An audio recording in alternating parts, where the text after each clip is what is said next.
Pozdrav svima, pozdrav gledateljima i pozdrav mom domaćinu / gostu Josipu Juraju Pajvotu iz kabine, odnosno sa radnog mjesta. Kako je?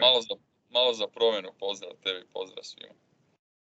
Da, malo je pozadina ovih tista, a sad je malo tmurnija, a u mene je svjetlija, tako da smo se zamijenili. Eto. Evo za nama je Roland Garros. Onako, možemo reći da nije bilo nekih iznenađenja, skoro niti jednog, tako da smo sve u svemu što se prognoza tiče dosta dobro procijenili završnicu. Ti si čak sva 4 polufinalista pogodio, malo se posložilo zbog Đokovićeve ozljede, to jest meni nije zbog Đokovićeve ozljede, ali generalno obojica smo imali Zvereva, Alcaraza i Sinera, svi su to i ostvarili, tu se uvukao Rud kao nekakav sekundarni favorit za Đokovića, tako što se završnice tiče sve očekivano, pa čak i finale, i polufinale i finale, se slažeš? Da, baš smo pričali nakon što je Đoković otpao, ja rekao i ja sam svejedno bio kao mislio da će Rud to dobiti, ti si rekao za Đokovića. Da, mislim da nakon 2 meča od 5 seta po 4 sata, ok, Rud je na kraju imao onih problema želučanih protiv Zvereva, ali to vjerojatno ne bi bilo protiv Đokovića jer bi se igralo ranije. Mislim da bi to Rud dobio, tako da evo, pogodio sam sve, ali sad za Wimbledon ako ćemo prognozirati, vjerojatno ništa neću pogoditi, to je 1/1, tako da moram sad malo likovat, ne, šalim se. Završnica, pa nemam šta reći, finale, pričali smo, čudno finale, Zverev na dosta visokoj razini, osim onog nervoznog početka. Rekao bih da je igrao pa skoro najbliže onome što najbolje može. Sad, naravno, protiv svakog kad igra Alcaraz, sve se njega pita. Većinom, tako da, mislim, 4. i 5. set je možda malo uvjerljiviji nego što je to bilo, 6-1, 6-2 nije baš realno. Pogotovo taj 5. znamo i zbog one odluke sudačke i zbog puno gemova koji su bili lila i zbog onog gema ništa 40, to je taj gem bio. Na kraju zasluženo slavlje Alcaraza, prognozirali smo to malo onako. Nije briljirao polufinale i finale, ali stari moj, dobio si Sinera, dobio si Zvereva, realno 2 od 3 najbolja igrača na svijetu u ovom trenutku, ako ne računamo Đokovića koji je ozlijeđen sad. Što reći, baš sam si danas razmišljao o tome, 3 naslova na Grand Slam turnirima, ima 21 godinu, 3 različite podloge, a ja svejedno imam osjećaj, dobar turnir, ali kao moglo je to puno bolje, tako da nam si navikao na nevjerojatne stvari. Carlos Alcaraz, samo je nebo granica, malo mora se fokusirati više, o tome i Ferrero pričao. Drago mi je da je on osvojio, drago mi je bilo i da je Zverev osvojio, stvarno, pogotovo nakon one sudačke i greške i odlično je igrao, imao je klasično onih svojih nekih mečeva na početku. A nadam se da će osvojiti Zverev jedan Grand Slam, evo nadam se već ove godine, ne znam sam ja prognozirao da će osvojiti US Open, ako jesam, evo, dodatno ću to potvrditi. Wimbledon mislim da neće, ali US Open bi... Ne, ti si prognozirao Sinera za US Open, pa ti je ispao na Australian Open kao pobjednik. Da, mislim da sam možda lani Zvereva rekao za US Open. Da. Uglavnom... Sam ja. Da. Ti da, ne, nisam sigurno. Uglavnom volio bi da osvoji. A jedan Roland Garros vjerojatno hoće. Stvarno je naučio igrati na zemlji. A na i betonu isto je Australija i US Open, on je kompletan igrač. Da, svakako bi morao. Doće i taj dan. To što se rekao zapravo za Alcaraza, nakon svakog meča u toj završnici, 4 finale, polufinale, finale, pobjeda, ali dojam je, barem s moje strane, da to može biti puno bolje. I čovjek je Grand Slam sa ne svojom najboljom igrom. Mislim. I to nije iskusan igrač, znaš, koji kao već pobjeđuje. To je klinac praktički još uvijek, novo mu je sve, a svejedno kada treba, kada je najbitnije, baš ono što je rekao Rodik je dobro pričao u svom podcastu, to smo pričali, shooters mentality ima, kad treba on će potegnuti, vjeruje u svoje udarce, ima najbolje udarce na turu, ako gledamo globala, apsolutno sve ima, cijeli repertoar i on, mislim, svaka čast, što reći. Pričalo se malo bilo prije ovog Grand Slama, mada nije možda bilo opravdano nakon tog Wimbledona kad je uslijedio taj pad, kad nije osvojio turnir. koliko je možda blokiran, koliko još možda nije mentalno sazrio, koliko se mislilo da je. Međutim, nakon tog trećeg seta kojeg je s 2-5 prednost, ima je 5-2, ima je 15-30 na servisu, odjednom su se počele događati čudne stvari. Puno miss hitova, puno izgubljenih gemova, onako ne u njegovom stilu, dosta poena prosuto je, Zverev je zaslužio svakako to okrenuti, ali vjerujem da se to ne bi dogodilo, da nije Alcaraz baš onako zbunjujuće pao. Što misliš koji je razlog? Nije nam ni on pričao poslije ni Ferrero, to taj dio mi je, jer da to uspije nekako, ok, ne skroz izbaciti, teško je očito to s obzirom na stil njegove igre, ali ono bar malo to minimizirati, pa mislim... Da, ali zato imaš 3 seta koja moraš dobiti, odnosno 3 seta koja moraš izgubiti da izgubiš finale. Njemu se dogodio taj set koji je baš ono za zaborav, ali se nakon njega totalno resetira i zadnja 2 je ono zgazi. Međutim, ista stvar, znači i ono što je Alcaraz napravio nakon trećeg seta, resetirao se i pomaza taj set četvrti, neshvatljivo je što se Zverevu dogodilo, po meni isto. Je da je se pitao Alcaraz za većinu, to je, ali mislim Zverevove brojke u tom četvrtom setu pogotovo na servisu bile su VTA brojke. Ono... Da, i sam je rekao pad koncentracije da ne može objasniti zašto. Čudi me, dovoljno iskusan, nemoj pustiti u meč Alcaraza opet u peti set, ima odličan omjer. Baš me to čudi, stvarno baš sam ti poslao krajem četvrtog seta, koji čudan meč, koji glupi set, ono, to mi nije jasno. Mislim da mu je servis u tom četvrtom setu bio na 40% postotak prvog, da je na drugom osvojio 20% poena, mislim totalno... Svi ti gemovi koji su se igrali bili su ono, ništa nije bilo lako, niti jedan poen nije mogao dobiti lako, stalno je ono visio i logičan je onda rezultat.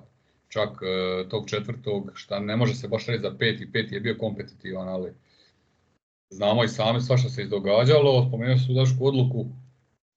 A samo da te kažem, kratka digresija, drugi game četvrtog seta je Carlos iščupao ona 2 čudesna poena, ona jedan lob, jel da, i ona ili neki passing, što je bilo, i tu je pokazao opet kao najavio se, evo opet sam u meču. Mislim da je to bilo tad, jel da, drugi game četvrtog seta. Tu negdje, da. Odmah kad je break napravio, tu ne mogu reći da je Zverev, nakon tog gema je Zverev zaigrao stvarno loše. Dobro, eto, mislim, generalno taj cijeli četvrti set, nakon, to je sljedećih 4 gema, 5 gemova, izgubio sve, bilo 6-1. Tako da, ajde, i da je taj gem dobio, ne znamo, možda bi zadržao, možda ne bi zadržao igru. Ali da se vratimo na tu, mislim, hajku, dosta se hajke stvorilo oko tog poena za 2-2 set. A dobro, mislim, koliko je omjer važnosti situacije i hajke je opravdan.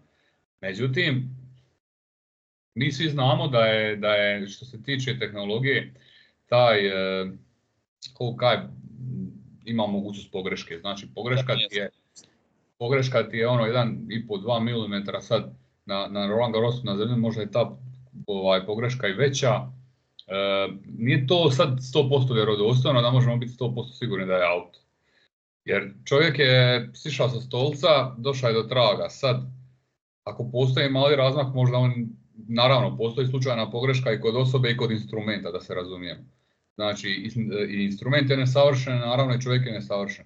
Čak i da dođe do traga i zna gdje je pa i dva bi različita suca možda za isti trag donijela različitu odluku, ako je toliko tijesno. Ako je on vidio da nema razmaka i da je ta loptica okrznula liniju, to je to, mislim, idemo dalje, šta sad?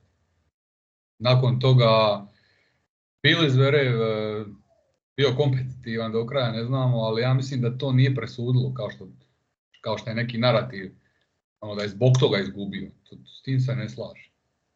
I Zverevljeva reakcija mi je ok, nakon nije tome pridavao toliku važnost, sasvim je korektno reagirao, mislim da zna da je on taj koji je ispustio to u četvrtom setu, ne nužno meč, nego momentum, prelako je dao Carlosu da se prebaci opet momentom njegovu stranu, a kad je to tako, onda je vidjeli smo u petom setu protiv Sinera, gdje je on iščupao one servise kada je bilo najpotrebnije, gdje je igrao stvarno dobro. što reći, čudo, evo, ne znam što bih rekao, ali ovo točno što si rekao i ja sam tog dojma, opet kao nije to još to, ono. Jer ono što znamo vidjeti od njega, to niko nikad nije imao takav repertoar, to smo se, ja mislim, složili. Da on može igrati stalno tako, on je ono, 30 Grand Slamova, ali to se neće dogoditi, gotovo sigurno. A gle, taj trenutak, mislim, on je nakon, možda je nakon meča u tom intervju namjerno dao previše kredita Alcarazu. Nije baš sebe kritizirao, rekao je da je napravio sve što može. Kao ono, da nije, ali ja se ne slažem, ja mislim da je on mogao dobiti ovaj meč. I da se nije dogodio taj pad da bi ga mogao dobiti. Ili barem ako bi ga Alcaraz dobio da bi morao potegnuti puno više nego što je potegnuo. Da se nije dogodio pad kod Zvereva, tako da bi mogao biti, možda je on osobno samokritičan i ljut na sebe, a ne želi to prikazati vani, ali ne bi se složio s njim da je on napravio sve, ali da je Alcaraz jednostavno bio bolji i da je zbog toga izgubio. Mislim da je se treba sad dobiti taj meč nakon što je dobio tako, na taj način, taj treći set, zadržati jednostavno tu kvalitetu, a on je jednostavno pao. Ali ono što treba dobro izvući iz ovog finala je taj forehand koji je drugi, treći set čovjek igrao fenomenalno. Znači, Alcaraz je praktički u prvom setu na backhandu dobivao sa svojim miksanjem, sa sliceom, sa jakom loptom, sa visokom. I onda je Zverev odlučio napast tu jaču stranu Alcaraza i otvoriti slabiju. Stvarno, svaka čast, to treba imati hrabrosti i opet vjeruje Zverev u svoj forehand, a forehand mu je najmanje dobar dio igre ako gledamo servis backhand kretanje.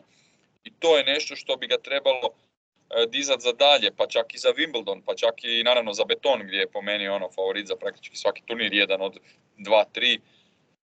Puno pozitivnog može izvući, napokon je prešao tu granicu polufinala, šteta da nije osvojio naslov, ali dobro si ti rekao i on je sam kriv, ali opet ipak je Alcaraz izvukao kad je trebalo. Pa ne, evo da sad gledaš rezime, osvojio je Rim, igra je finale Roland Garrosa, ispao je Alcaraz. Dakle, realno bi trebao sa tim biti super zadovoljan.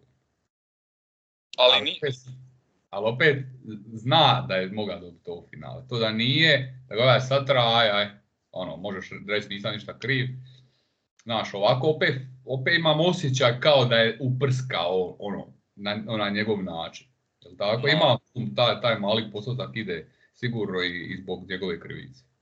Ali ovo što, baš sam si razmišljao, izgubio je drugo finale, onda si razmišljam, Medo 6 finala Grand Slema ima, Tsitsipas ima 2 finala i sad Zverev tek sad na 2 finala, ne znam tim koliko ima, 3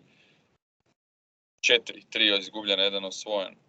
Mislim si stvarno Zverev koliko dugo mu je trebalo da napokon pređe tu granicu na Grand Slamu, mislim, pričali smo o tome koliko je velika razlika bila na 2 seta i na 3 u prvih 5 godina njegove karijere i sad ta ozljeda ga je unazadila, vratio se. Nadam se da će recimo već u idućih 5 Grand Slamova, vjerujem da bi mogao do 2 finala. Ajde reći ću 6, kraj ove i cijela sljedeća da će doći u 2 Grand Slam finala i sad hoće li osvojiti. Vjerujem da bi možda mogao. I nešto se možda treba poklopiti još osim same njegove igre. A dobro, evo ozljeda, on će sigurno nešto igrati, ali ja ne vidim na 3 od 4 Grand Slema Zverev je po meni sa Sinnerom i Alcarazom koji su mladi, koji su možda i podložni ozljedama. Vidiš da su stalno neki problemi. Zverev sam kaže da je fizički nevjerojatno spreman i mislim da će biti zdrav, osim ako se opet ne dogodi naš onaj freak accident kako se dogodilo, vjerujem da neće.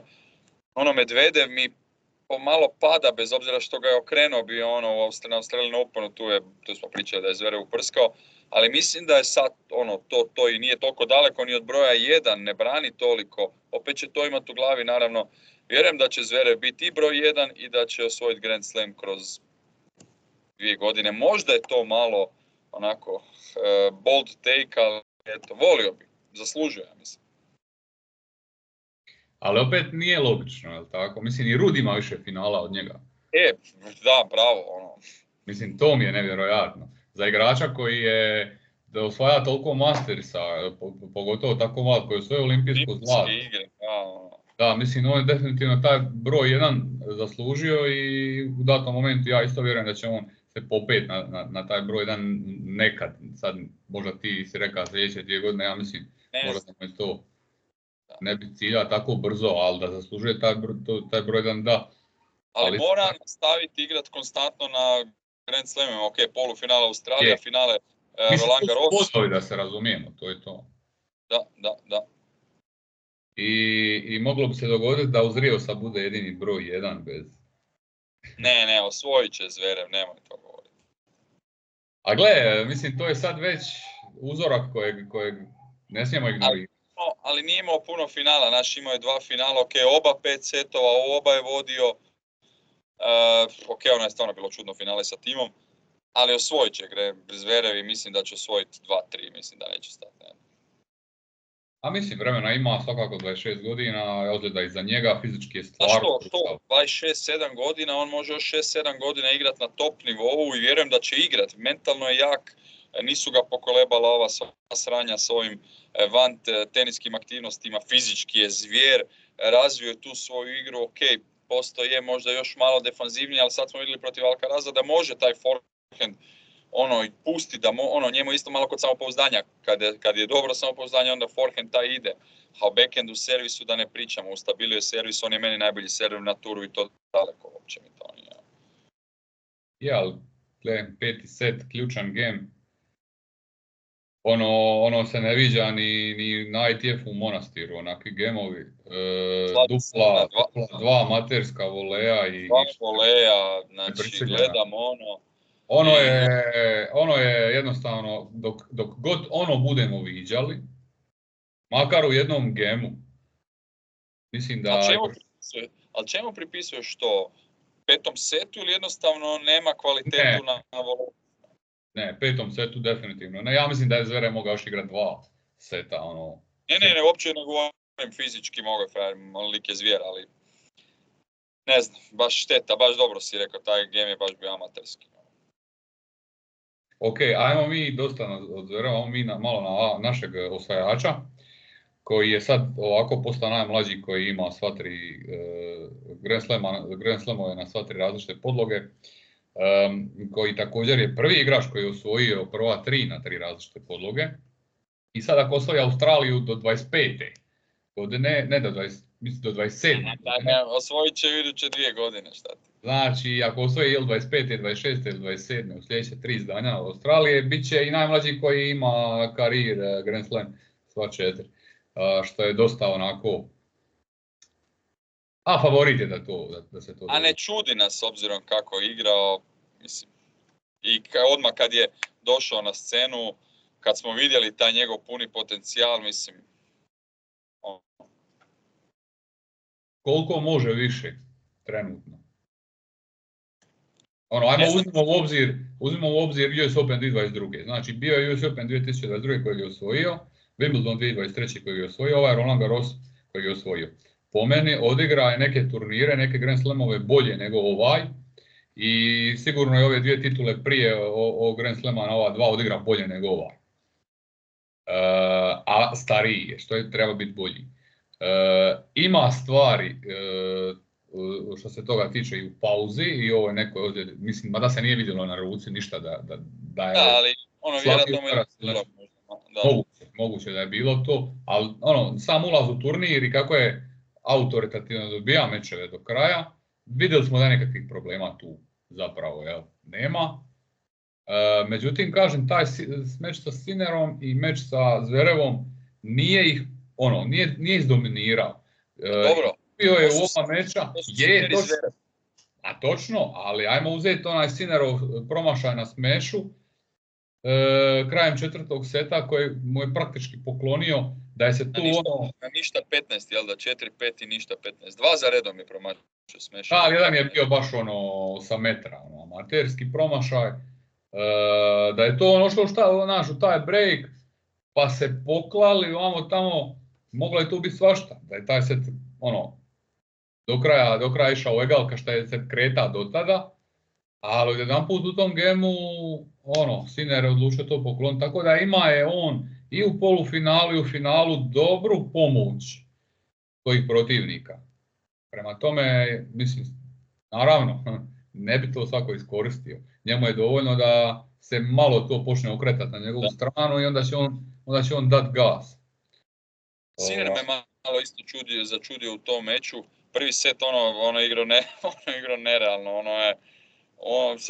kad sam vidio sam si malo i zamislio onaš ko ima veći plafon ili Alcaraz, što sam uvijek govorio od njih dvojica, ali ono je Sinner unplayable, kako bi se reklo, ali je pao, spustio nivo.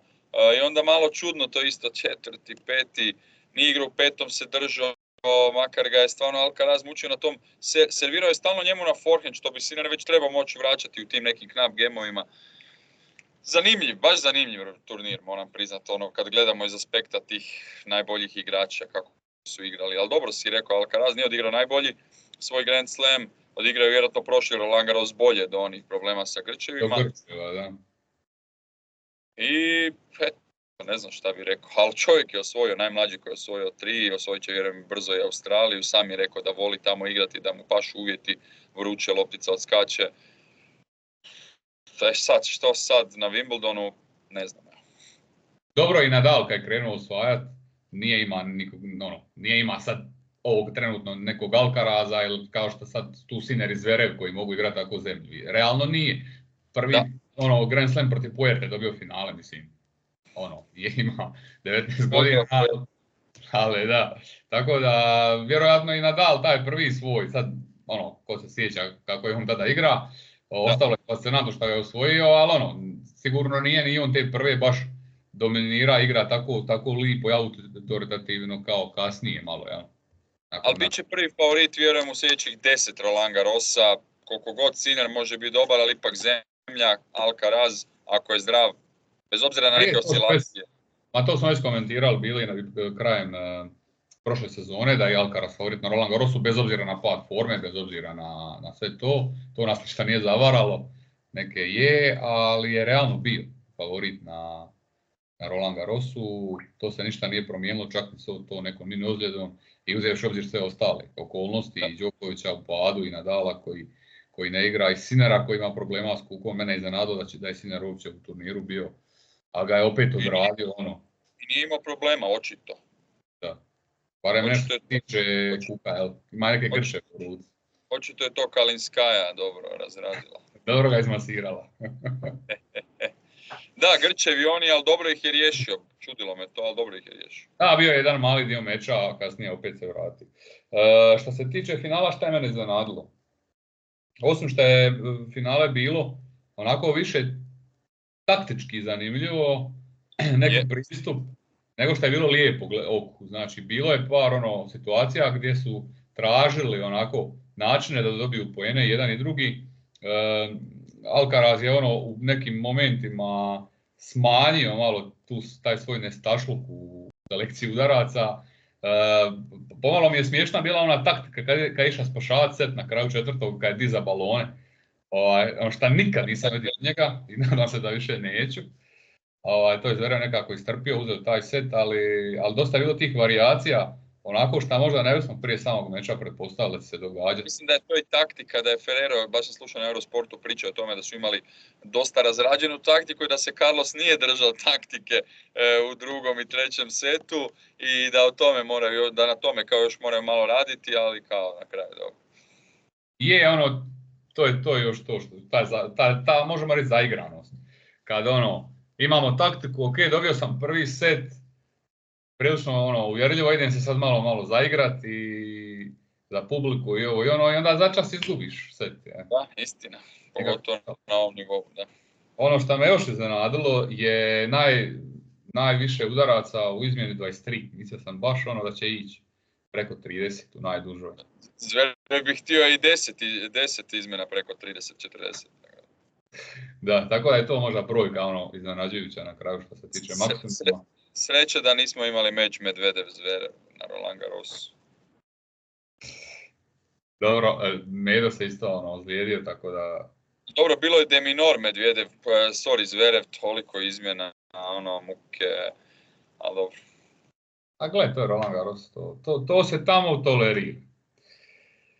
Ok, još jedna stvar, onako nema ovaj put trivije, stvarno nisam sad imao vremena da se upustim u te neke podatke i da vadim zanimljivosti, tako da evo možda ovaj put mini razočaranje, prvo za tebe pa onda i za ostale, ali evo imamo jedan podatak što se tiče provedenog vremena Zvereva na terenu, na ovom Roland Garrosu sa 24 sata i 2 minute, drugo najdulje vrijeme provedeno na nekom Grand Slamu, a prvo mjesto je,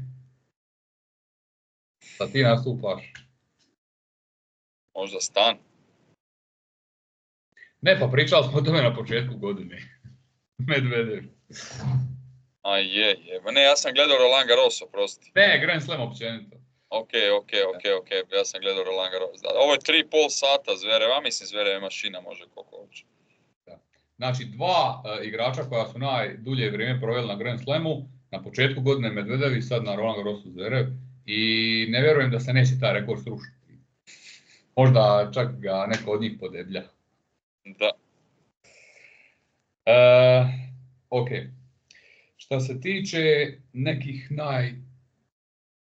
najugodnijih iznenađenja, ajmo najprije na najugodnija iznenađenja, teško ih je izdvojiti, jer opet kažem sve je bilo više manje očekivano. Kad sam pogledao mečeve trećeg kola i parove trećeg kola, našao sam samo jednu osobu, jednog igrača kojeg nikad ne bi tamo očekivao, a to je Josef Kovalek. Znači, jedino ime koje me iznenadilo da je dobio 2 meča, ajmo reći tako, i Girona i Kačanova. Tako da mogu reći, po mene on je najugodnije iznenađenje, jer nikad do sad nije dobio Grand Slam meč kao za početak, ima 32 godine. I evo ovdje je dobio 2, u prvom je stvarno ima problema s grčevima, na kraju je dovršio taj meč, očekivao sam protiv Kačanova da će se raspasti, da će izgubiti 3-0. I gubio je 2-0, i gubio je break, sve je vodilo k tome da bude 3-0. I odjednom nešto slično kao kad je, ako se sjećaš, Fritz izgubio Dimera na Wimbledonu, 2-0 i 2-3. Tako da se ta slična stvar dogodila Kačanovu onako. Ali Kovalek je lik koji može lupati kad ga krene, ide na sve ili ništa frajer i lako te može razbucati odjedan puta. A Corentin, ok, najavio si da će dobiti Jarrya, najavio si nešto od njega, ali opet osmina finala, onako pomeo Sinera u prvom setu, na Brian. Sve očekivano što se mene tiče, dakle točno je tamo došao gdje je triba i pričao sam... Ali može li držati taj nivo i zašto ne? Gle, može. Može ako je zdrav. On isto ima problema s nekim ozljedama uvijek. Sjeckala mu se ta sezona. Ako bude igrao u kontinuitetu, gle, igrači ne vole igrati s njim. Ja kad sam vidio, znači, ok, sljedeći meč ide na Sinera, komentirao sam baš s prijateljem na kavi, kao sad mu te Sinner, i čuo sam se čak i sa Popovićim trenerom, kao koliko će Under Armoura ići protiv Sinera, kao, jer meč prije Sofner on je 20 Under Armoura imao. Je. I sad mislim, ok, malo zajebancije na početku, ali kad gledamo to nije neki hir njegov ili zajebancija kao što to neki igrači znaju raditi, nego on čisto taktički u pravom trenutku to odigra. On ima 80% osvojenih poena na Under Armour, mislim, što je više nego što ih ima na normalnom servisu. Znači, cilj opravdava sredstvo. I na kraju je i protiv Sinera ima 2 ili 3, ja mislim. Ali da, mislim, Sinner nije do sad igrao s njim, to je isto. Trebalo mu je malo da se navikne. Da, i to je taj prvi set objašnjava gdje, pazi ovu, znači na cijelom turniru u VTA dijelu imali smo Potapovu koja nije došla do deusa, Igi. Druga takva situacija bila bi da je mu T na 5-0 i 40-15 uzeo poen, a Sinner je tu set loptu spasio forehandom od mreže na crtu. Znači da je Sinner izgubio taj poen što je realno i trebao, ima malo sreće, izgubio bi 6-0 set od Mutea, ne bi došao do deusa. Sinner i Potapova. Ali ok, nakon tog prvog seta bilo je malo jasnije kad se Sinner prilagodio. Ovo je trivija, šta hoćeš? Ovo je trivija. Skrivena. Ovo je slučajna trivija. Je, slučajna, u prolazu. Da, tako da mu te, zanimljiv, nekima iritantan, neki ga ne mogu smisliti. Mnogi. Da, ali gle, ono, stvarno zna biti svakakav i ne fair i zna, ono, ima tu ta izraz lica da ga želiš ošamarit, ali generalno, ono, gledajući sad, nije dosadno na njegovim mečevima, sigurno. Nije, ali iritantan tip, realno. I ono, awkward je nekako, nema taj social, ne zna se frajer ponašati. A vidi, takvima treba naći mjesto pod suncem. Da, kažem ti, zabavno je divlja publika na Roland Garrosu to gurala i slažem se s tobom, treba malo takvih, bez obzira što nije my cup of tea. Jer gle, nećemo izjednačavati Mutea s Gastonom, koji mi je ono baš dno od... A dobro, nisu daleko, realno. Yes. Mute čak i ima neku sada, barem ono, neku podlogu i neku kvalitetu. Jel? Gaston realno ima jedan taj dobar turnir i sad je oko 100-ke i Gaston je tip igrača koji će ti doći na Challenger i koji će odigrati ono, ako mu ne ide, ako gubi ili nešto, koji se neće truditi do kraja. Dobro, to je istina, da, tu je malo... A Mute nema takvih mečeva, Mute ide uvijek do kraja. Dok god može, ne odustaje. Najneugodnije iznenađenje. Mislim, Rubljov. A ja sam najavio da neće igrati Tsitsipasom, odnosno da neće doći do tog meča. Osjećao sam da bi tu neko od njih mogao izgubiti. Yes. Ali sad da je iznenađenje što on je izgubio od Arnaldija, nije baš. Ne, cijenimo i ti Arnaldija, daleko od toga. Ali mislim, on je do sad dobivao takve meče, znaš, od kog je bolji. Ok, Arnaldi je čupo čuda, stvarno, igrao je Arnaldi, čudo je protiv Tsitsipasa cijela skoro 2 seta, pa se okrenulo.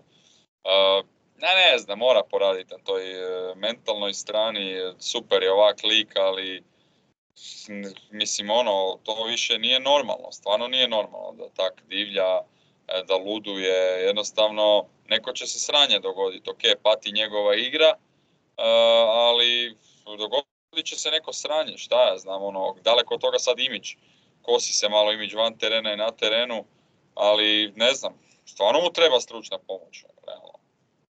Trebalo bi mu nekakav kvalitetan anger management, ja mislim, angažirati da suzbije taj bijes, da ga se pokuša samo kontrolirati. Ali ne znam, imam dojam da to malo dolazi od toga što je ta njegova igra realno ista je. Rubljov apsolutno nikakvu dimenziju više nije dobio u zadnjih par godina. Možda ajde samo u defanzivi, malo bolje u defanzivi.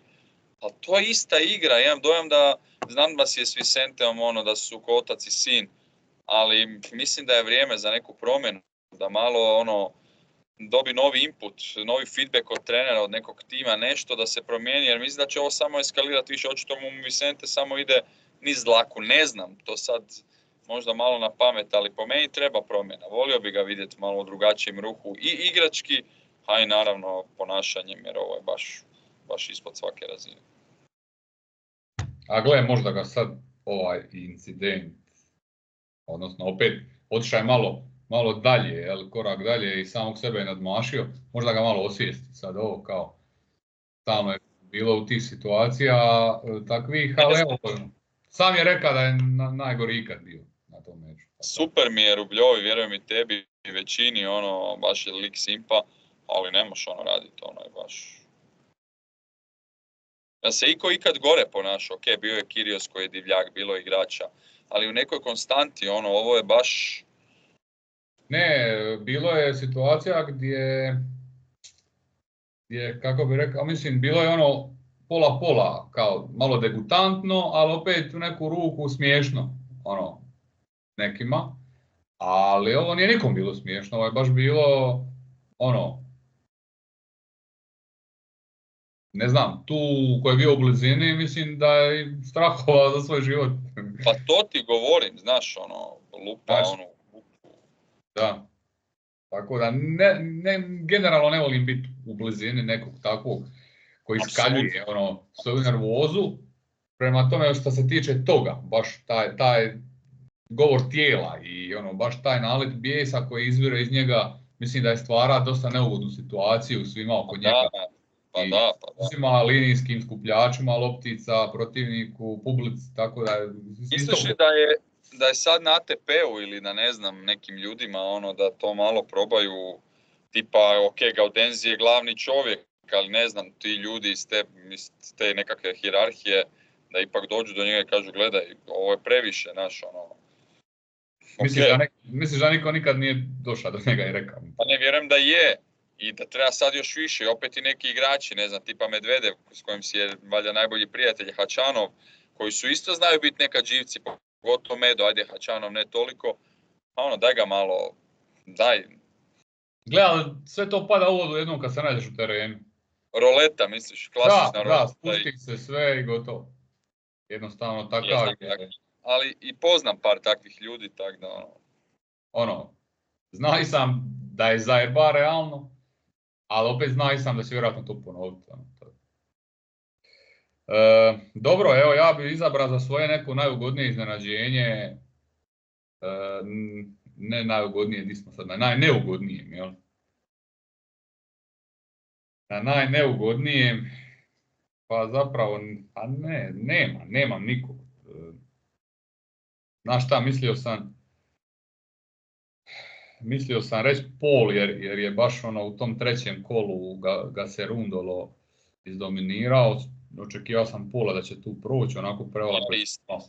Ja isto. Ajmo reći, ali sad da mi je to neugodno nije, znaš. A Rune, osmina finala, dobro.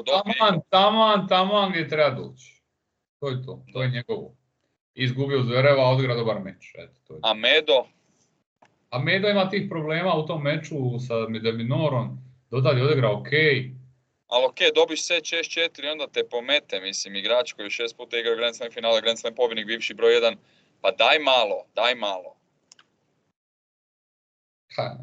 Hubi. Sami smo pričali da bi bilo očekivano, znači kad gledamo sa očekivanje, da Medo ne uđe u četvrtfinalu. Da, ja sam ga izbacio odmah protiv ne znam koga. Ti si ga odmah protiv Kepfera, ili protiv drugog igrača koji je bio drugi. Sad, Čak mislim, nebitno, ali sam ga da, tako da me ne čudi ovo. Drugi je bio Kecmanović koji je predao odmah. Da, Kec je predao. Ali evo ti si uzeš Štrufa, ja sam uzeo Mahača, na kraju je bio Štruf, Deminor, sve to očekivanje. Znači neće Medo, hoće neko od takvih. Da, bravo, Štrufa sam ja uzeo, da. Htio sam ti reći Hurkačevo ponašanje protiv Dimitrova isto. To isto nešto presedan, to se... Ali to mi je, postoje sve nervozni, ali njega mi je toliko cringe gledat kad nešto pa sere sutkinji, a realno bila je u pravu, jer sudac je bio, ne mislim sutkinja, pa je htio mijenjati sutkinju Dimitrov, gleda, daj, hubi. Toliko je lik cringe, moram tu glupu riječ reći, nemam hrvatsku... A nema preciznijeg. Da, meni je neugodno kad ga gledam, daj, hubi, nisi taj tip, pa se nešto ljuti, pa one neke... Totalno, ali dobro, bit će sad dobar na Wimbledonu, bi doći do polufinala, vjerojatno. Odmah direktnu prognozu, kao da sad izlivelaš ovo što se ga izgadio. 8000 aseva će zabiti, dobro. Da, sve je neugodno u vezi Hurkača i kad hoda i kad priča. I kako igra. Ali kao što rekoh, i takvi zaslužuju mjesto pod suncem. A ovo si dobro rekao i kako priča, Isuse, to sam zaboravio. Ali kako priča? Zaboravio sam reći kome još ugodno iznenadio, znači moram to reći jer sam gleda sva 3 njegova meča. I bili su dugi, zanimljivi. Dobro, nisam gledao svaki poen, ali bio sam u datom momentu uključen i uključivao bi se zbog te napetosti najprije. To je Kokinakis, znači koji odigra 5 setova sa Popirinom, 5 setova sa Zepjerijem, 5 setova s Fricom. I koji je s tim Fricom u tom 5. setu mogla ga je dobiti, bilo je Lila 50-50. Meni je Fritz bio dobar protiv Ruda i dobro je udarao i kao da je vratio malo tu formu, mislim da će na betonu biti jako dobar, ne znam koliko na travi može biti dobar, mogao bi biti. Mislim da je vratio malo to kao Mouđa. i mislim da će Fritz biti sad opet dobar drugi dio sezone. Da, ali njegov maksimum je opet neko polufinale na Grand Slamu, ja mislim da on... To je dobro. Da. Šta sam još htio? Neki mečevi? Da, najbolji meč mi je Đoković Muzetti, evo, moram to reći. Razmišljao sam od njih par, ali jednostavno tu sam najviše uživao u kvaliteti igre. Zverev, Rune je stvarno igrao dobro. Je, ali evo, i zbog Muzettija koji je svoje šta može i je ali taj... opet 6-0, 5 set, znaš, to mi je malo... Bez obzira na tih 6-0. A Zverev, Grigspor, dobro, to je bilo mučenje u... Gle, ako ti uzmeš tih 6-0, to je pola sata meča. 4,5 je traja, znači imaš 4 sata vrhunskog tenisa. Dobro, istina, da. Fokina Rud, ne loš meč, sad evo gledam malo, to se sjećam, onako dobro udar, ali klasika, Fokina će čokat kad treba, to je... Ali baš dobar meč, publika dobra, mislim da je to bilo na Lenglenu. Rune Koboli. Aha, da.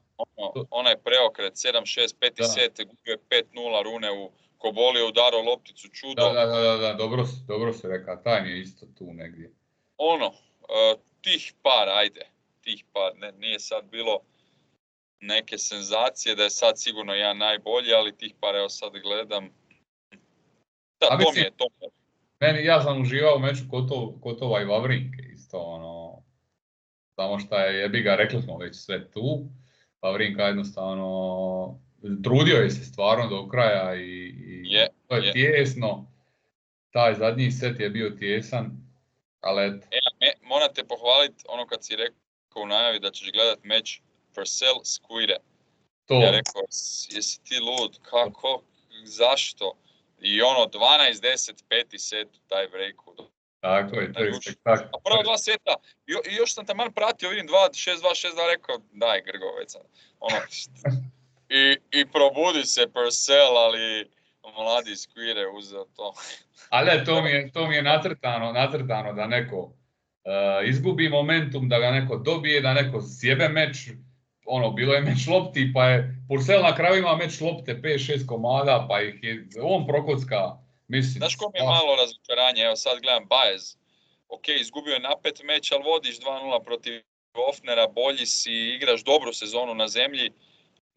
To mi je malo iznenađenje, odnosno malo razočaranje mi je Baez. A ok, svi znamo Baeza, ako dođe igrač koji je naštiman taj dan, on je gotov.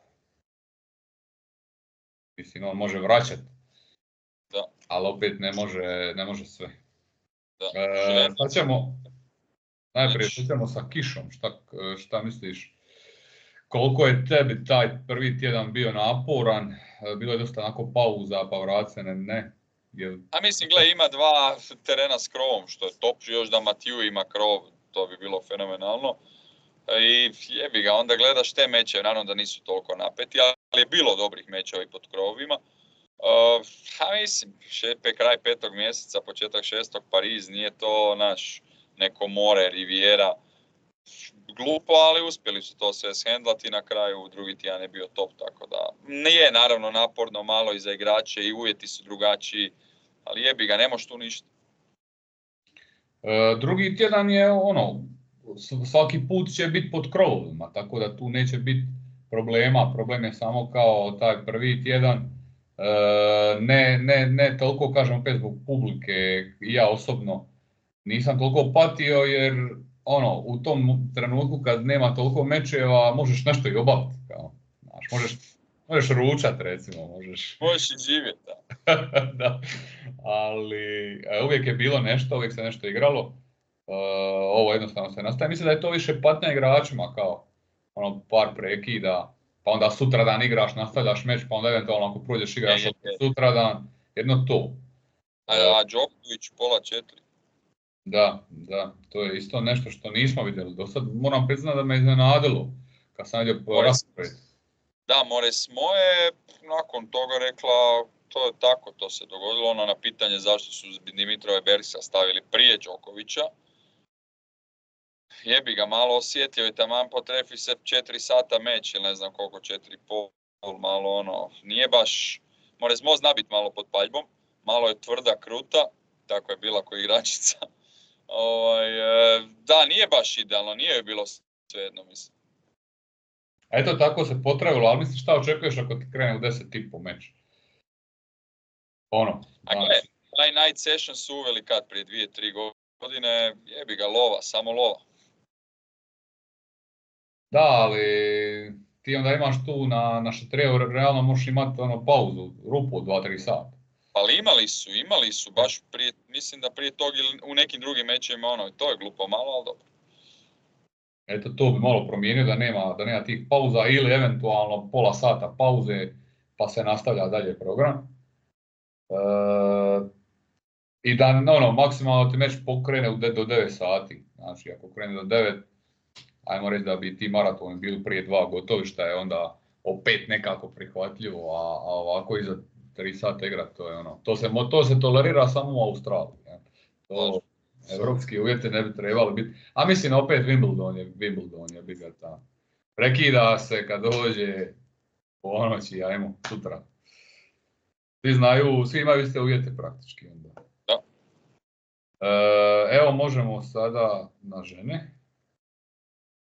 Malo onako, da se ispoštuje, imao sam par opaski da malo komentiramo žene. Ali ovako gledajući turnir, gledajući nakon tog meča sa svakom turnir, sve je bilo ono, pa ne znam kako bi to opisao, samo čekaš kad će taj meč biti gotov i koliko će protivnica uzeti gemova. Ok, ali su me stvarno neugodno iznenadili i Rybakina i Sabaljenka, pogotovo Sabaljenka ili Rybakinoj Paulini stvarno nije dobar matchup. Gledao sam taj meč, ne skroz, ali sam dosta gledao, ubijala je mala sa raširila teren, jako udarala lopticu, Rybakina kasnila, ok, onda se poslije izvratila, ali Sabaljenka je stvarno kao nešto na kraju bila bolesna. A mislim, Andreeva nema igru da Sabaljenku ugrozi, realno igrali su u Madridu prije 2 mjeseca, ok, drugačije su malo uvjeti, ali ona me stvarno razočarala. Ok, Rybakina na zemlji, ajde ne toliko, Goff odradila koliko je mogla, ali evo, Sabaljenka me neugodno iznenadila. Sabaljenka je uzimala medical u prvom setu, na kraju koliko je sad to utjecalo. Je li ona bila na 100%, treba i to možda malo izanalizirati, provjeriti. Ali prvi set je odigrala zaista stvarno krimin, preloše, odjednom nadrkana, da se tako izrazim, zato jer mala vrati 2 loptice, 0 plana, napravila 5 duplih u 2 game, ne znam zašto, ok, moguće nešto se nije dobro osjećala. Preiskusna je sad već, uzela je 2 Grand Slema, bila broj 1 kratko. Ne smije ti se to događati, ok, znamo, pričamo opet o ženama, sve to stoji, ali sami vrh, to je neozbiljno. Okay. Ajde, dobro. Jer meni mala Andreeva svaka čast, za 17 godina, inteligentna je, izmišlja na terenu, kemija, nalazi protivnici mane, a realno protiv Paulini očekivao sam da će u Paulini dobiti, jer ne može previše kratkih lopti da, Paulini ima bolje udarce, isto se dobro kreće. Mislim da Andreeva iskreno neće napraviti neku brutalnu karijeru, to mi je neki take. Možda sam malo grub, ali... Pa ja samo ne bi se složio da Paulini sad ima bolje udarce. Mislim da mislim jače, ajde. I za zemlju na nekoj drugoj podlozi Andreeva vjerojatno. Možemo reći da ima efikasniji. Paulini jednostavno ima ja sam se iznenadio kad je uzela onaj Dubai, ali na zemlji se nikad ne bi iznenadio tom rezultatu. Ajde možda kao finale prije nekog rezultata, kao da je osvojila neki turnir na zemlji ili da je igrala finale, ne znam, prije toga Madrida ili Rima ili nečega, pa nije iznenađenje, međutim, potrebilo je se malo iždrijebiti to sve, sve je te igračice uspjela proći, šta realno nije nigdje bila veliki outsider. Dobro, je protiv Rybakine dosta veliki. Ali nakon, šta ja znam. Bilo je, ja mislim, tipa 1.35 na Rybakinu, ok, što je možda malo strogo za Paulini, ali ono. To sad nije neki veliki outsider, govorim sad ko u finalu protiv Świątek, ono, gdje smo znali šta će se dogoditi. Jednostavno je iskoristila, ako želiš top 10 igračicu u završnici slema na zemlji, Rybakina ti je dobar. Je. Ali ja mislim da bi Paulini možda i Gauff dobila, evo taj meč ne bi bilo loše vidjeti. Ajde, ne bi to bilo loše, iako Gauff mislim da bi imala rješenje za Paulini. Gauff je igrala baš agresivnije protiv Świątek, išla je van svoje zone. A ne može drugačiji. Da, morala je, bio je takav plan i to mi je ok, kao idemo probat, ali ne može. Gleda sam od žena onako, meč koji je na kraju bio onako zabavan dosta meni za gledat. Prije nego se nasmiješ slatko, da objasnim zašto. Bio se igra meč... Dona i Olga. Ne, to je... Dona i Olga je, bez obzira što su cure, što su nam drage, top meč, svega je bilo. Je, to je baš bilo zabavno, do duše iz naše perspektive, ne toliko, koliko bi bilo iz neutralne, a na Simon Mathieu također, Chloe Paquet, znači domaća igračica igra sa Sinijakovom, koja je realno tu malo dosta iskusnija igračica, favorit, van top 100, lagano ide meč, 6-3, koliko je bilo, 6-3, 3-1, sve se odvija ok, i sad to imam u pozadini, samo na rezultatima pratim meč, i čim je Sinijakova izgubila servis u drugom setu za 3-2, i dalje odi 6-3, 3-2, i dalje je veliki favorit, i dalje igra protiv jako ispod sebe igračice, ja prebacujem na taj meč i želim osjetiti tu atmosferu, na Simon Mathieu gdje je publika luda sada, vraća se Paquet, vratila je break, nakon toga cijeli set nije izgubila servisa, išli su u taj break, tamo je ova razbarušala 7-2 u taj breaku. I treći set, normalno. Drama, ova vodi, pa ova se vraća, pa ova medical, pa ova Sinijakova lutuje. Reci. A Sinjakova naravno nadrkana, ima užasan stav na terenu. Je, to je bilo iziritiralo. Onda su u trećem opet došli u taj break, meč se odužio na 3,5 sata. Ali nisam odustao od njega, znači istrpio sam ga do kraja na jednom od ekrana. Nekad si mazohist, stvarno. Ne znam šta je bilo na drugom, jer sam gledao, ali ovaj mi je bio u fokusu. Ali mislim, meč daleko najbolji, Osaka i... Je, to da. Osaka i Iga, top meč, Osaka se vratila, malo mi je žao da nije dobila. Vjerojatno onda, ona ne bi osvojila, makar to ne možeš znati, naravno. I sad je dobila danas relativno lagano Mertens na travi u Nizozemskoj. Ok, Mertens, Belgijanka, ali ajde close enough. I mislim da će mislim da Osaka ide dobro, to mi se sviđa. Fokusirana je, igra opet dobro, dobro, jasno, ona je top igračica. Volio bi da malo Iga dobije konkurenciju. Jer na betonu i na travi Osaka, ako će Iga nastaviti igrati ovako, neće niko reći da je Iga sad favorit, da je kao bolja. Ne, Osaka u prime na betonu je bolja od Ige u prime na betonu. Rezultati tako govore, a sad, da. Uzeo bi uvijek Osaku na betonu prije Ige. Praktički nema... Mislim, s obzirom koliko je dosta rano uzela 4 slema i nakon toga ti mentalni problemi, ta trudnoća i to sve, znači imala je dosta dugu pauzu. Ali dalje je mlada, tako da ako se vrati i ako se baš fokusira sad na tenis dalje, ja vjerujem u nju.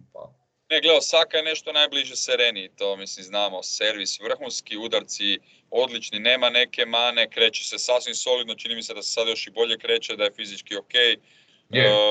Tako da baš sve dobro. Ok, prokomentirati moramo naravno i Matin naslov.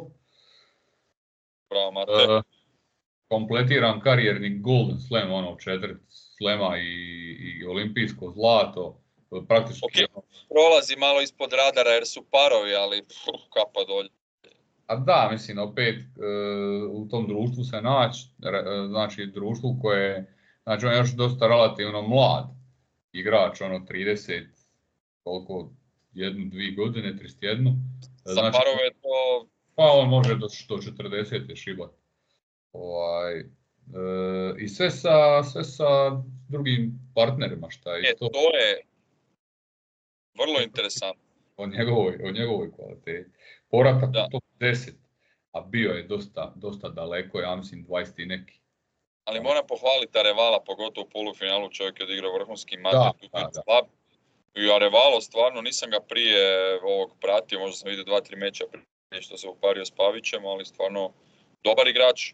I očito, i kad ih baš nije išlo ono na početku, vidio sam da je dobra kemija, obojica su nabrijani, kliknuli su i baš mi je drago. A mislim, Arevalo je isto sad, specijalist za parove, iako on je prije i sa bratom igra, i to je bila patnja 20 po challengerima, po ITF-ovima, igra 100 mečeva godišnje po toj zemlji, sad se prebacio skroz na parove, tako da on ima kvalitetu.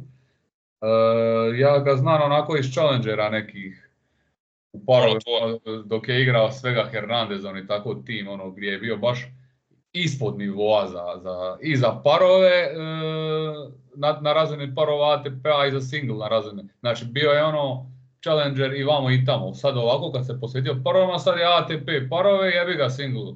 Gotovo, ali bolje će ovdje zaraditi realno i više je sad zaradio nego do sad vjerojatno na challengeru. Dobro, evo mislim Mekta isto s Kuhofom to ide, to je ok, tako da možemo reći da su i obojica donijeli dobru odluku čija god je ideja bila prva, sad se to pokazuje ipak da je to dobro. I da, i trebali bi na olimpijske skupa, to je Mate nešto rekao. A mislim, imalo brani naslov.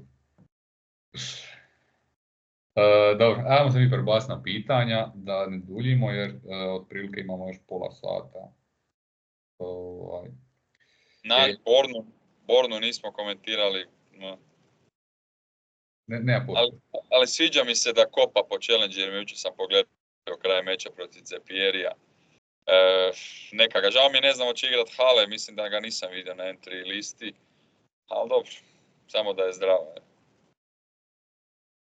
Vekić solidan turnir, šteta da nije dobila Olgicu, trebala ju je dobiti. Ne, to je definitivno jedno i drugo.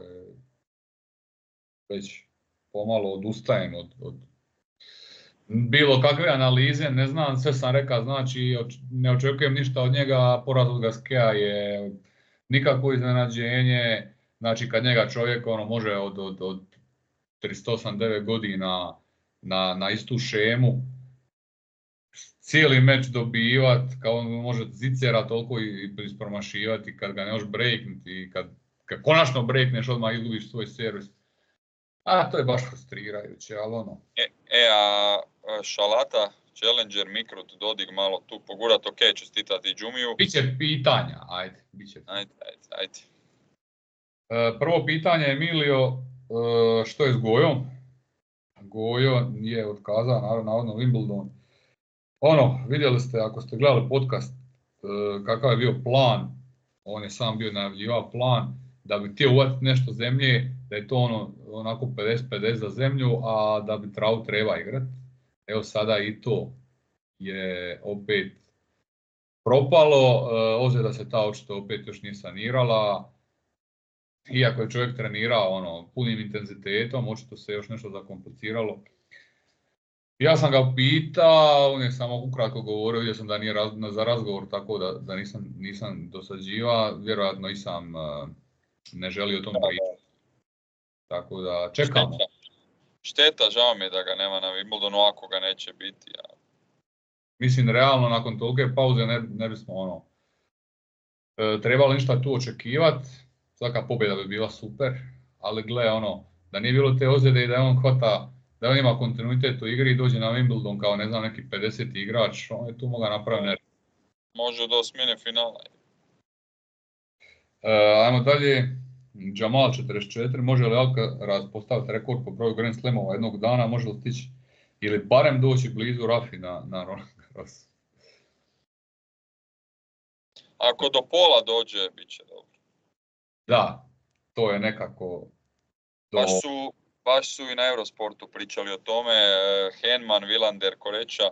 Samo kratka digresija, Koreča je toliko drag bio, jako si dobar prijatelj sa Ferrerom, Frajer je bio suznih očiju nakon što je Alcaraz osvojio naslov, pa je pričao malo o tome da je igrao sa Ferrerom prije 3-4 godine na Roland Garrosu, nešto kao gentlemans, neke parove, pa je rekao mu da preuzima jednog klinca, kaže, gle, si siguran, nećeš biti doma, nećeš biti s obitelji, kaže, gle, vjerujem da taj mali može čuda napraviti, stvarno ću vjerujem da će to biti, to mi je bilo vrlo simpatično i samo da kažem, svi su se negdje složili od 10 do 15 za, čak i Koreča koji stvarno izrazito navija za Alcaraza i Ferrero moj friend, rekao, 12 do 15, pa to smo se i mi nekak, bar sam ja tako, jer mislim da sam ja malo više od tebe rekao, ako se ne varam, jebi ga, baš zbog te možda malo njegove neozbiljnosti, možda malo ozljede i ne znaš.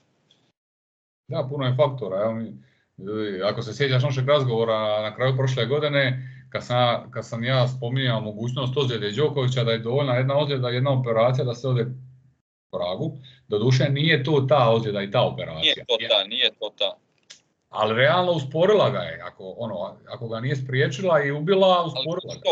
Ali dogodila se u najgorem trenutku, da se dogodila, ne znam, na Majamiju, znaš, nikom ništa praktički, malo bi ga usporila. Ili da se dogodila, ne znam, Cincinnati gubiš US Open, ali ovdje će praktički 2 Grand Slema izgubiti. Dobro, tu je igrao, došao do četvrtfinala, ne bi ga osvojio, siguran sam, pretpostavljam i da je igrao do kraja, makar nikad ne znaš, s obzirom na sve ove oscilacije. I Wimbledon, teško da može igrati, to je kratka pauza, ali trava drugačije, mislim da neće igrati.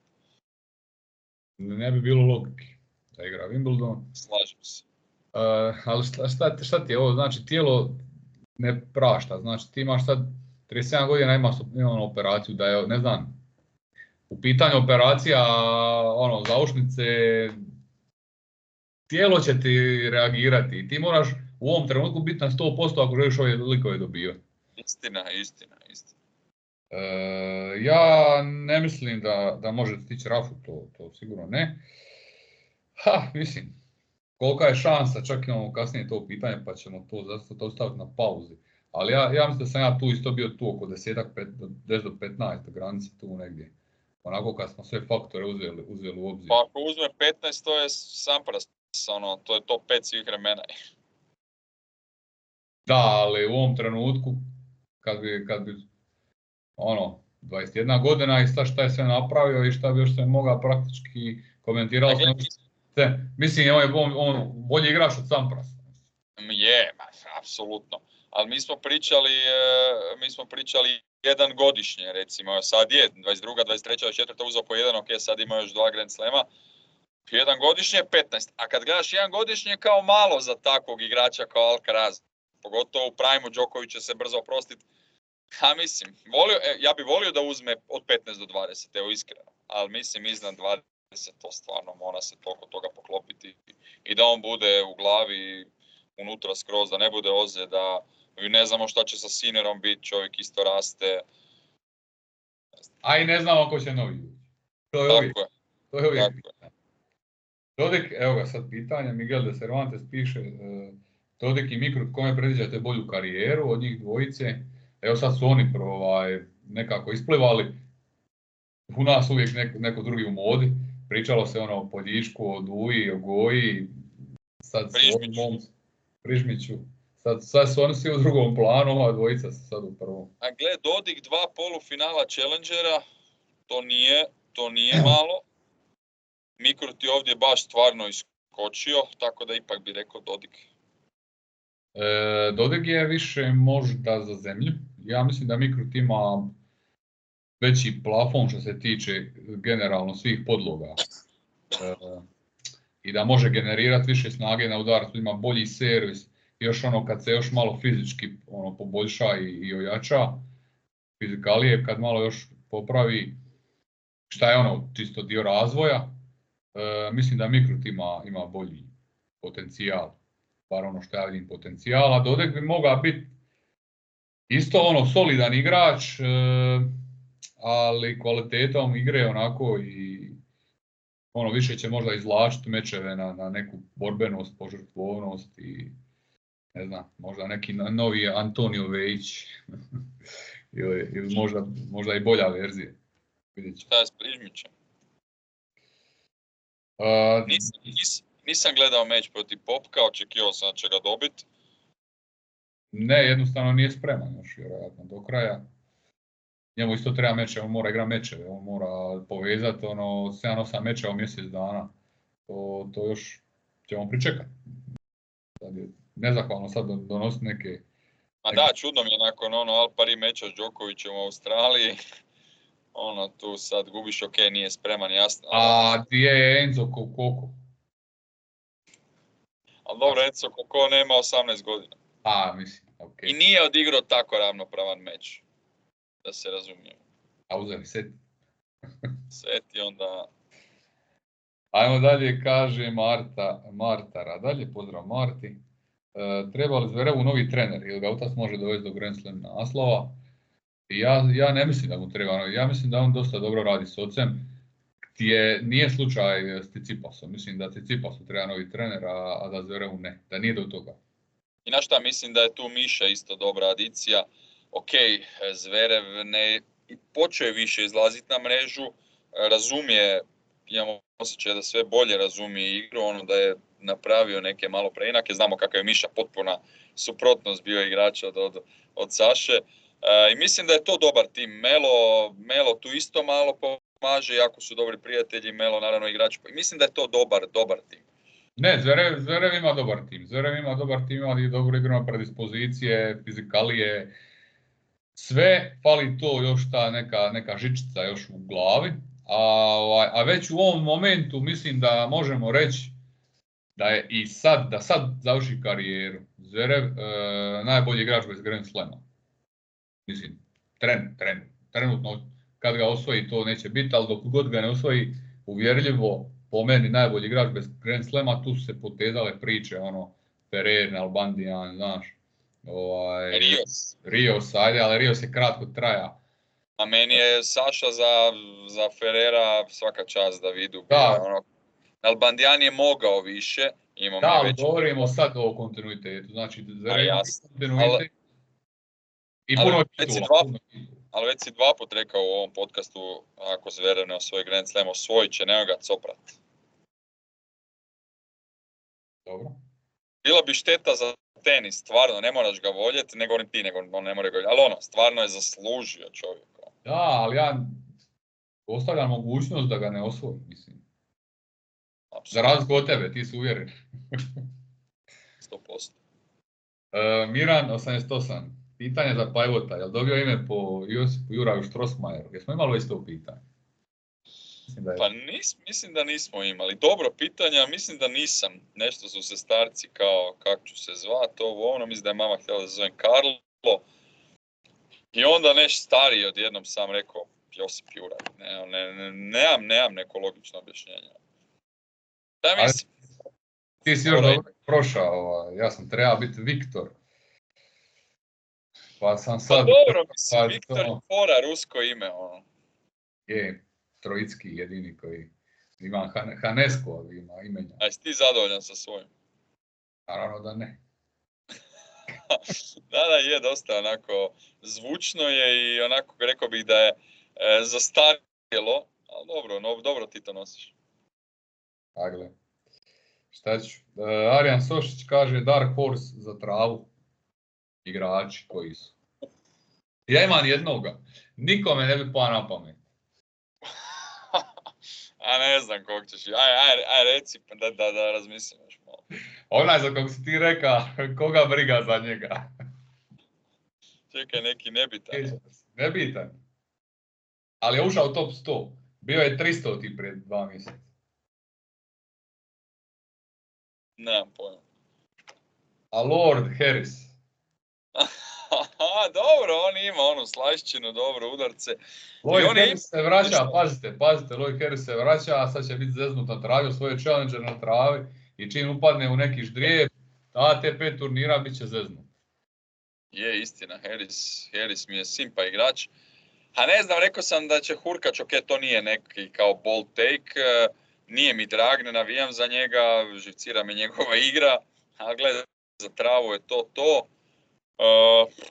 A volio bi možda da Šapovalov nešto napravi, makar imam dojam da što je stari, da mu više paše zemlja, da ima više vremena malo. Čekaj da vidim. A mislim, Šapo je uvijek bio dobar na travi i ne možemo ga sad nazvati Dark Horseom, ne znam na što se misli, da li se misli ono sad na neočekivane rezultate tijekom cijele sezone travnate ili ono na osvojit Queens ili igrat finale Wimbledon. Znaš ko, evo reći ću dvojicu, Dimitrov i Deminor, da će jedan od njih igrat polufinale Wimbledona. Što onako, nije sad preveliko, ali čak bi, baš sam razmišljao o tom, volio bi da Griša uđe recimo i u finale. Nema on to da osvoji, ali igra dobro, konstantno igra dobro, ok, na zemlji nije ni blizu ono kako igrao prvi dio sezone i na kraju prošle, ali naravno treba mu odgovara. Sjećam se prošle godine u Wimbledonu osmina finala od Runea, bio je bolji, ali je Rune one glavne poene dobivao, ono njegovo. A ne, reći ću Griša, ne znam ždrijeb, ali reći ću finale Wimbledona. To je baš ono bold take. Dobro, ajde. Da se zadrža na polufinalu, to ne bi bilo neki Dark Horse. Znam, zato sam htio reći ajde finale, makar ne vjerujem ni ja baš u to. Pazi, ti ovdje imaš Sinera i Alcaraza kao prvu dvojicu, Đoković ako pretpostavljamo da neće odigrat, Medvedev koji nije dobar na travi, Tsitsipas koji nije dobar na travi, baš ko te ostaje na kraju, znači ovi drugi plan, tu mogu svi, može Hurkaš, može Fritz, može Demino. Može i Zverev, Zverev je osvojio hale, ok, na Wimbledonu šta četvrtfinale možda igrao, ali može s ovim samopouzdanjem. Kažem, tu mi je za polufinale bilo ko od ovih top 20 igrača mogući. Tipa Amber, recimo Amber. Istina. Znači, Amber da igra polufinale Wimbledona, ja se ne bi iznenadio sad da mi to bude. Ali ovako, da mislim da će imati dobru sezonu na travi, poput recimo sad smo spominjali Van Rijthovena prije podcasta, znači lik koji se pojavio nakon ozljede, opet koji je taj odjedanput osvojio turnir, teško je predvidjeti nekog takvog, ali... Ja, Korda koji stalno smrdi, tu je negdje, makar mi je njegov stav i on koji igrači, ko tip mi se ni malo ne sviđa, ali gle za travu njegova igra... A gle, Kordu ako ne uđe u finale bilo kojeg turnira, ajde neću reći 250, nego finale Hale ili Queensa, ako ne uđe i ako ne uđe u polufinale Wimbledona, to je tu očekivanje. Ako uđe u finale pestotice i u polufinale Wimbledona, to mi je iznad očekivanja. Znači ja od njega očekujem, to je četvrtfinale Grand Slama, mislim. To mi je tu negdje njegov rang trenutni. Da, nije mi ni smrdi ni miriše, evo sad je dobio prvo kolo u Nizozemskoj, pa sad igra protiv Nardija, vjerojatno će dobiti, onda četvrtfinale Popyrin Paul, mogao bi on tu doći do finala, recimo. Da, mada kažem ti, svi ovi neki divljaci mogu na dobrom nizu izgraditi taj neki jedan turnir, i Popyrin, evo i sad Kokinakis kad je zdrav. A Mile, danas dobio Jordana Thompson lagano, Raonić će do osmine finala, nije to sad neki ali... Nakon 2 meča će ga uvatiti, A trava je možda neće, ispalit će 170 aševa u 3 kola i... Ja mogu jedino predvići Raonić imati predaj u ovoj travnatoj sezoni, evo to. Evo će Rafa igrati Wimbledon, ne? Nema kako. Stefan pita ko je favorit glavni za Wimbledon? Ne znam, nije mi Alcaraz toliko naš uvjerljiv da mislim da će obraniti naslov. Nema Đokovića, vjerojatno mi sad pričamo vjerojatno. Pa Sinner mi je možda po igri, igra polufinale, jel da? Pa ne znam, po kladionicama sam išao gledat. Alcaraz je prvi favorit za malo, onda su kao Sinner i Đoković, mislim. izbaci Đokovića iz priče. Znači, Išao sam gledat baš jučer na nekim stranim kladionicama, baš me zanimalo, Alcaraz je malo ispred, Sinner je tu blizu i onda su Zverev, ja mislim, četvrti, a treći ko je treći? Mislim da su stavljali bili Đokovića, pa ono. Jesu ga stavljali ono, na 3,5, 4 ili na 15? Na 4 su ga stavljali. Ne znam, to mi je suludo. Realno i meni, ali ono. A mislim, Sinner i Alcaraz, makar zašto Hubi ne bio Dimitra, ne znam. Ne, ako pričamo o glavnom favoritu, to su ova dvojica realno u pola ono, posto skoro. Da, i bit će 1-2 su, i ako Đoković igra su 1-2, ne mogu se sastati prije finala. Gle, 5 setova, ako su jedan i drugi blizu pravog, da, teško ih je dobiti. I još kad izađeš drijeb ćemo vidjeti eventualno tu ko ima bolji. Da, tipa ako dođe Alcarazu, ne znam, Hurkač, pa Dimitrov, pa ovo za redom, može tu naravno biti problema, pa i Sinnerom, ali mislim da Sinner će imati manje recimo problema ako obojica dođu do finala, evo. Da, jel ti kad gledaš neko treće kolo, ono, rang igrača, praktički na istoj poziciji na Wimbledonu Baez i Amber. Da, što je van pamet. Tako da, ždrijeb dosta toga će otkriti. Ali Alcaraz i Sinner su top 2 sigurno. Što mislite, može Carlos prije svoje 30. stručne rekorde velikog trojica? To smo komentirali. Znači, teško, prije 30. pogotovo. Tempo 2 godišnje bi mu taman treba da stigne Federer. Ali ono, po dosadašnjem uzorku koliko je mečeva pretkočio, koliko je turnira do sada 21 godinu, kao ne bi treba imati taj prosjek. Znači, dovoljno mu je da mu se dogodi jedna sezona da ne osvoji nijednog. Da. Automatski je onda kaska. Ali vidit će. 0-4. Hoće li uzeti Golden Slam jedne godine, šta misliš? Znaš ti kako je to teško. Dobro pitanje, ja mislim da bi mogao iščupati jedan Golden Slam. Kad će pucat od snage, Sinner će možda biti malo u... Mislim da bi mogao. A to jedino onda 28. Jel' tako? Sorry, htio sam reći slam sa 4 Grand Slema. Kalendarski. Kalendarski, sorry. Ne s olimpijskim igrama, ali može i to, da. Mislim da bi kalendarski mogu. Koliko Jopa ima plaću u Sesvetskom kraljevstvu? I je li zadovoljan trenerima i igračima? Je li to Filip Perić možda? Prka 0-4 se zove, ne znam. Aha, ne, nije on. Zadovoljan sam, neću reći koliko imam plaću, ovi koji trebaju znati imaju, zadovoljan sam.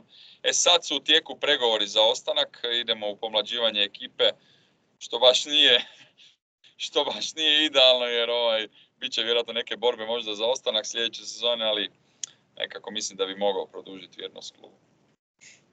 4 sezone sam već tamo, nije šala. A gle, još imaš godine, ono. Ne znam, imam 33, dobro se osjećam, nema ozljeda. A šta je to za stopera? Aj to što kažeš. Sve više me tjera prema napred, gubimo ili ne znam 0-0, ja napred zadnjih 20 minuta, trener se drži za glavu. Segali, 6-5-4, koji vam je turnir najdraži, a da nije jedan od 4 Grand Slema? Meni je Rim, ja bih rekao Rim.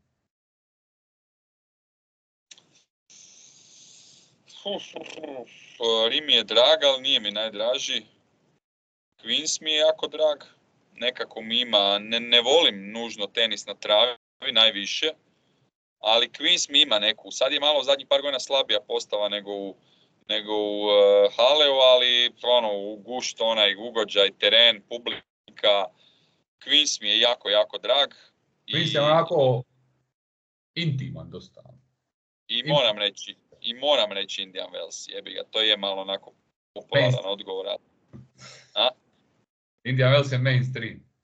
Pa je, mainstream je, ali je, Indian Wells je top. Realno po jačini možda 5. Grand Slam, kako mu tepaju.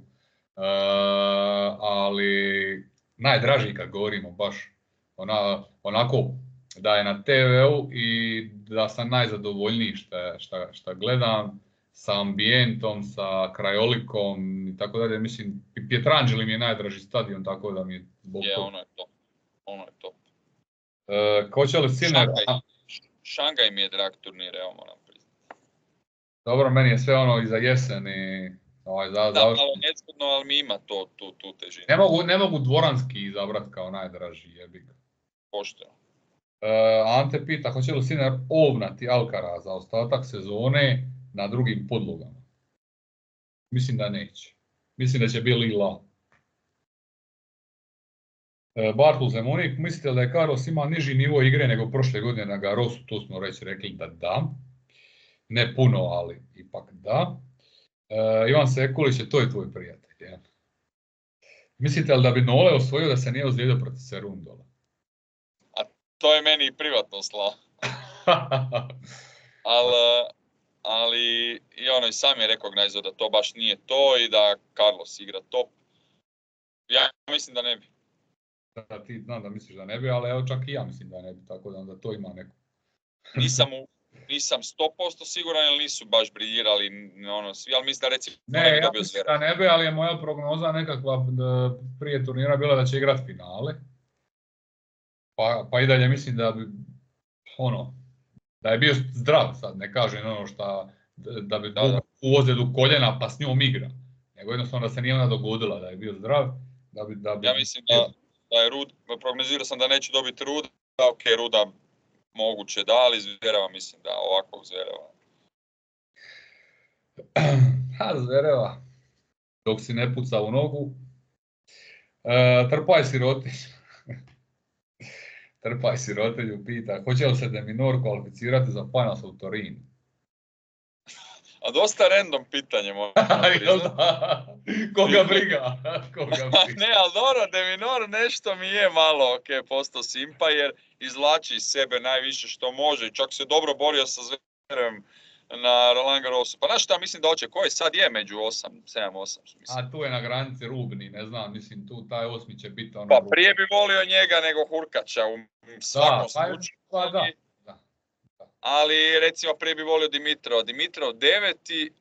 De Minaur 7. Rubljov 8. Evo, prije bi volio De Minaura nego Rubljova recimo.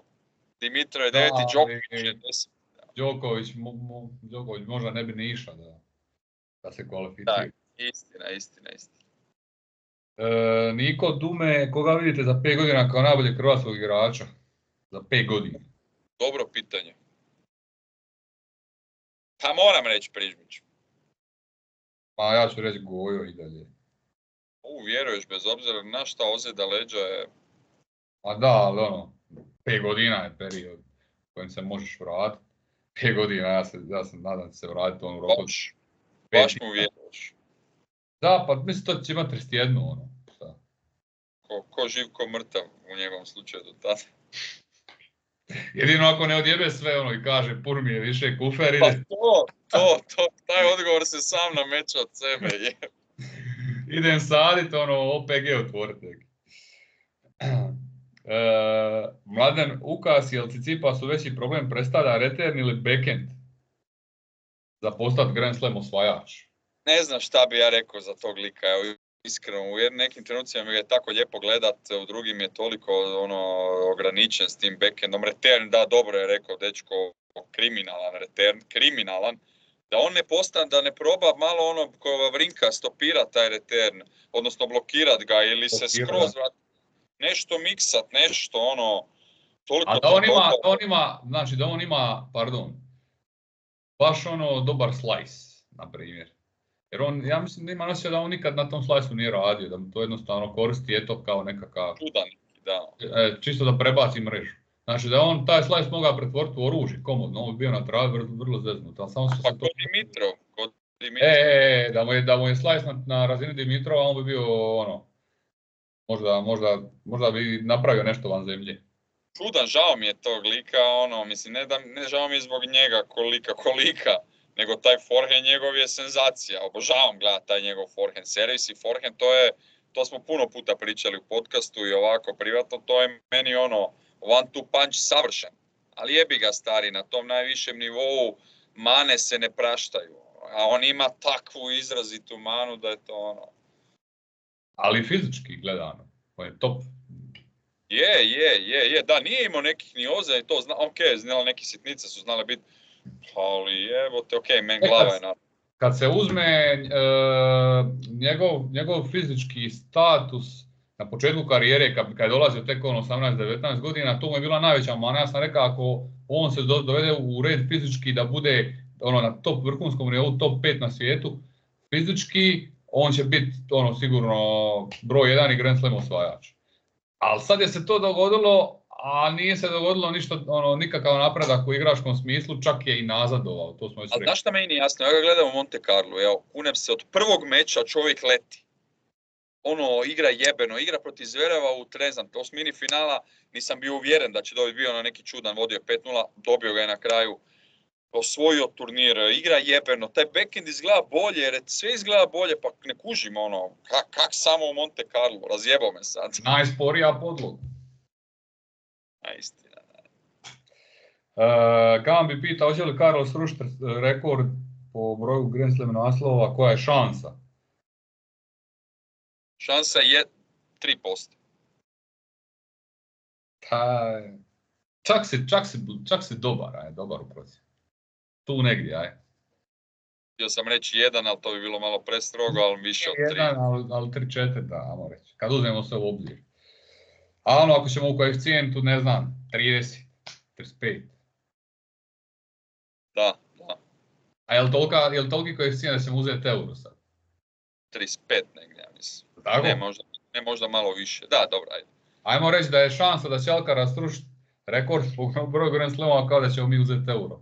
To je meni malo, bolji mi je value bet, kak bi rekao moj kolega Hrvatska. Tako?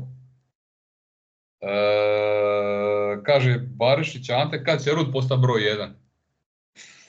Bio je nerealno blizu i drag mi je igrač na zemlji pogotovo, ali sad ćemo ga vidjeti na travi, sve jasno. I onda na betonu ovisi, ali ne znam. Ja kažem da neće nikad, da. Ja isto mislim da neće, ali kažem, zanima me malo forma njegova, jer na zemlji mi je top, a jebi ga ovo ostalo. Isti čovjek, drugo pitanje, dosta zanimljivo pitanje. Bi li neko od vas dvojice bio konkurentan na ITF ženskim turnirima? Ja ću odmah reći da trenutno ja nisam konkurentan ni u svojoj lokalnoj ligi, jer sam katastrofa, ali tek se vraćam, tako da, Igrao sam s nekim ženama. Ali ti bi mogao biti konkurentan na ITF ženskim turnirima?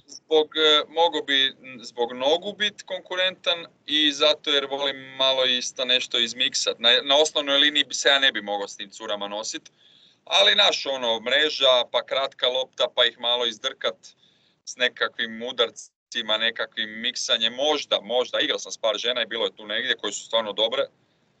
Neko zna. I jači sam sigurno u glavi. Dobro, ajde, nećemo stereotipe. Koliko Grand Slamova osvaja Alcaraz do kraja karijere, to smo već rekli. Mihael pita, je li po vašem mišljenju bio igrač u dobi od 21 godinu koji je bio kompletniji od Carlosa? Ne. Ni blizu. Kad gledamo to baš te godine, znači svi su ovi kasnije. Fran pita, što mislite, je li Zverevov problem u tehnici, prije svega forehandu ili u glavi? Dobro pitanje.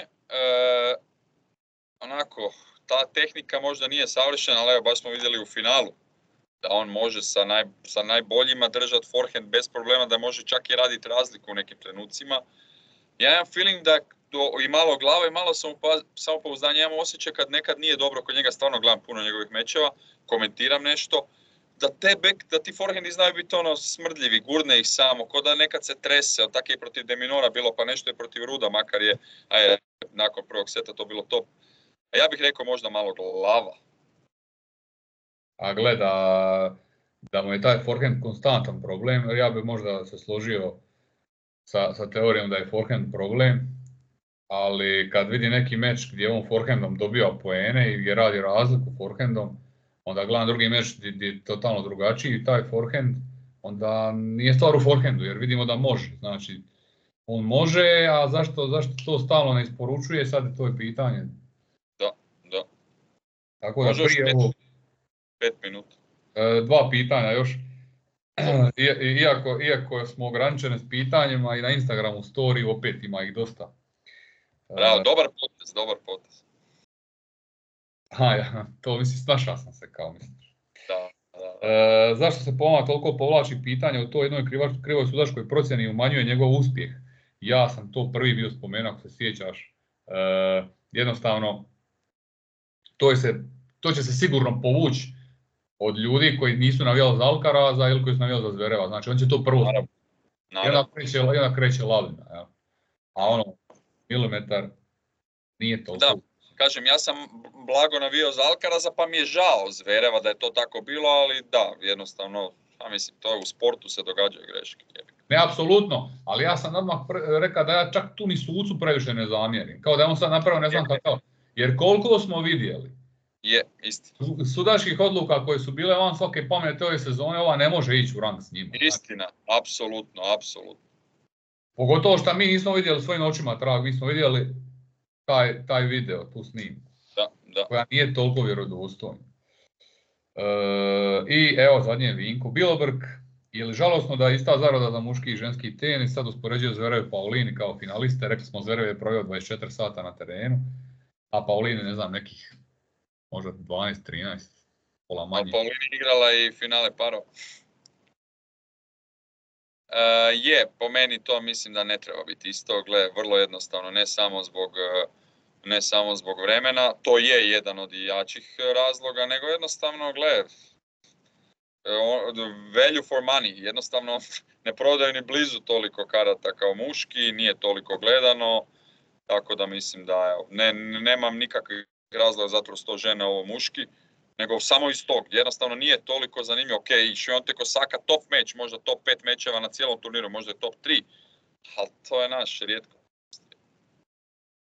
A ne znam, ja jednostavno nije mi toliko stalo da ok, ali što misliš? Time, hoće li Świątek uzeti 2,5 milijuna ili 1,5 milijuna, meni je sasvim svejedno.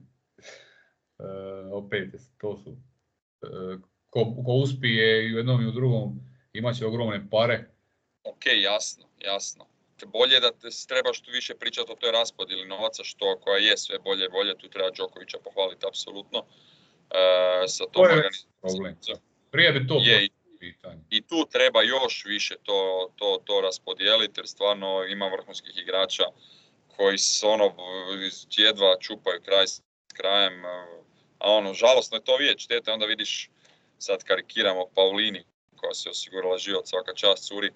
Žao mi je da je to tako, ali to je jednostavno takav sport, jebi ga, takav sport.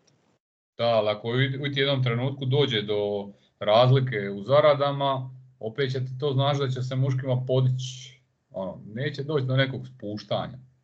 Tako da rašće, vjerojatno će rast zarada. Da. Ok, evo to je to što se tiče pitanja.